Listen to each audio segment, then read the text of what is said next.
उन्होंने एक ऑपरेशन सिंदूर को अंजाम दिया। मैंने अपनी बात में ये कहा कि एक इंटरनेशनल कैंपेन हमको चलाना चाहिए टीआरएफ के खिलाफ, और ख़ास तौर से सिक्योरिटी काउंसिल इसको डेजिग्नेट करे, और हमको यूनाइटेड स्टेट्स ऑफ अमेरिका को ये बताना है कि वो अपने ही मुल्क में इसको फॉरेन टेररिस्ट ऑर्गेनाइजेशन डेजिग्नेट करे। और क्योंकि आप देखेंगे फरवरी 2025 में हाफिज सईद के बेटे हाफिज अब्दुल रऊफ की एक स्पीच है पीओके में, जिसमें उसने कहा कि 2025 तमाम साल हम लोग जिहाद करेंगे। तो ये जिहाद का नाम लेकर, ये भारत में गलत नाम लेकर कत्ल करना चाहते हैं, आतंक फैलाना चाहते हैं। तो यूएस को हम रिक्वेस्ट करें, उनको लॉबी करें कि ये टीआरएफ को एक फॉरेन टेररिस्ट ऑर्गेनाइजेशन बनाएं, पाकिस्तान को एफएटीएफ ग्रे लिस्ट में डाला जाए। यूनाइटेड किंगडम से हमने ट्रेड डील किया है, अब क्या क्या बहुत सी चीज़ें कम हो जाएंगी, टैरिफ कम होगा। तो हम यूके गवर्नमेंट से कहें कि वो भी टीआरएफ को बैन करें, और यूके ट्रेजरी पाकिस्तान को सैंक्शन करे। यूनाइटेड स्टेट्स से हम ट्रेड डील करने जा रहे हैं। यूएस प्रेसिडेंट ने कहा कि 0 टैरिफ होगा एग्रीकल्चर पर। तो ये मोर द रीजन है कि हम यूएस भी इसको कबूल करें। अब कश्मीर में गवर्नमेंट के पास एक बहुत सुनहरा मौका है, तारीखी मौका है कि वो यकीनन पाकिस्तान को कन्फ्रंट करें, मगर कश्मीरियों को अडॉप्ट करें। आप कश्मीरियों को करीब करें, और ख़ास तौर से मैंने कहा कि जो पूंछ में जो लोगों की मौत हुई, सिविलियन लोगों की, और उरी में जो लोग जख्मी हुए, जिनके घर को नुकसान पहुंचा, गवर्नमेंट उनको टेररिस्ट विक्टिम का ऐलान करे, क्योंकि पाकिस्तान शेलिंग में उनकी मौत हुई है, और सिक्योरिटी रिलेटेड एक्सपेंडिचर के तहत मरने वालों को एक्सग्रेशिया दिया, और सरकार उनका घर बना के दे।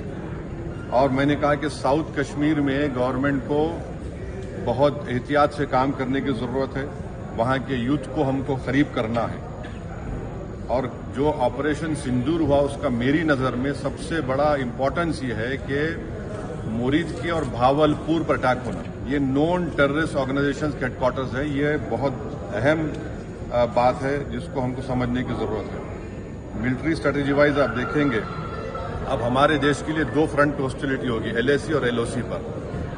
इसलिए कि जब 16 में उरी हुआ, 2019 में हम बालाकोट किए, आज हमारी 50,000 फौज गलवान और पे बैठी हुई है।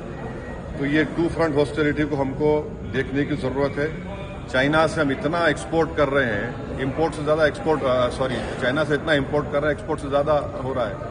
तो हम चाइना पर भी इम्प्रेस करें कि वो पाकिस्तान को, टीआरएफ को, जितने टेररिस्ट वांटेड है इंडिया, उसको हवाले करें। और गवर्नमेंट से मैंने गवर्नमेंट से कहा कि आपने अच्छा जवाब दिया ओआईसी को, और तुर्किया को हमको समझाना है कि तुर्किया पूरे विश्व में एक ऐसा कंट्री है जो अपने ही देश में जो टेररिस्ट ऑर्गेनाइजेशन है कर्ड्स, उनको बॉम्ब करता है। इराक में जब तक उनसे डील नहीं हुई वहां बॉम्ब करता था, अब सीरिया में भी बॉम्ब करता है। तो तुर्किया को समझाने की जरूरत है कि जब आप कर्ड्स के ऊपर जो टेररिस्ट ऑर्गेनाइजेशन है उनको आप एक्शन ले सकते हो, भारत पे क्यों वो सवाल उठा रहे हैं। और हमने कहा कि ये आज पाकिस्तान इसको और एस्केलेट ना करे। इस सिलसिले में आज ईरानियन फॉरेन मिनिस्टर दिल्ली में है, सऊदी फॉरेन मिनिस्टर भी दिल्ली में है। और जो देश में मैंने कहा कि जो एक यूफोरिया है, इसको सरकार को देश को और मुत्तहिद करने के लिए और देश को ताकतवर बनाने के लिए इस्तेमाल करना पड़ेगा। और जो लोग मैंने जिक्र किया, हिमांशी, उस बच्ची का जिसने अपने पति को खोया 6 दिन की शादी के बाद, कि किस तरह सोशल मीडिया पर उसके ऊपर रिकेक हमले किए गए। और आखिर में मैंने कहा कि न्यूयॉर्क टाइम्स, रॉयटर्स और सीएनएन ने एक कहा कि भटिंडा में एक रफाल गिरा है। वो सही है गलत है हम नहीं जानते, मगर हमने गवर्नमेंट से कहा कम से कम इंडियन एयरफोर्स को आप कहिए कि उसको डिनाई करे, ताकि हमारे आर्म फोर्सेस का मोराल और उनके रेपुटेशन में कोई कमी ना आए।